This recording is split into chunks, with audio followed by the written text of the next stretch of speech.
बुधिया भाग्य के मार, नहीं किछु जानी जग सोची टार, नहीं किछु जानी जग सोची टार।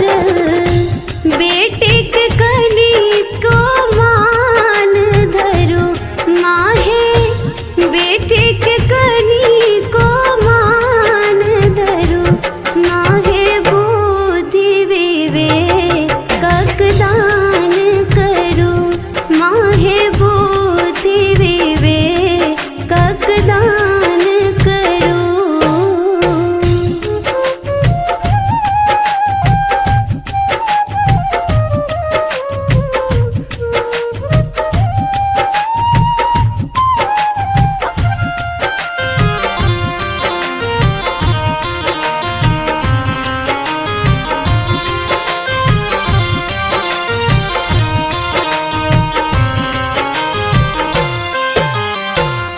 बिनु ज्ञानक ई जन्म अकाजक,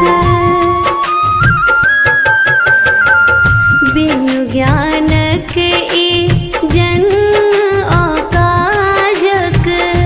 ज्योति जरा दिया ज्ञान प्रकाशक, ज्योति जरा दिया ज्ञान प्रकाशक।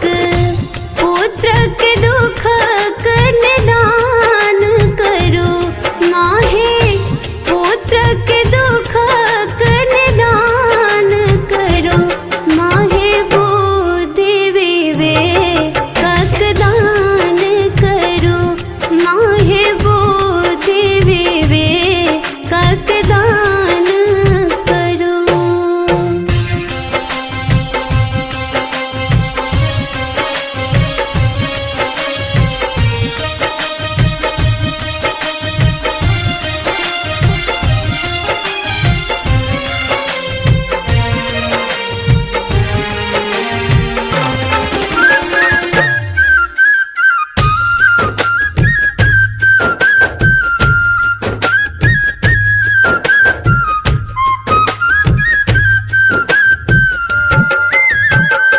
आस धिने बैसल दरभंगिया,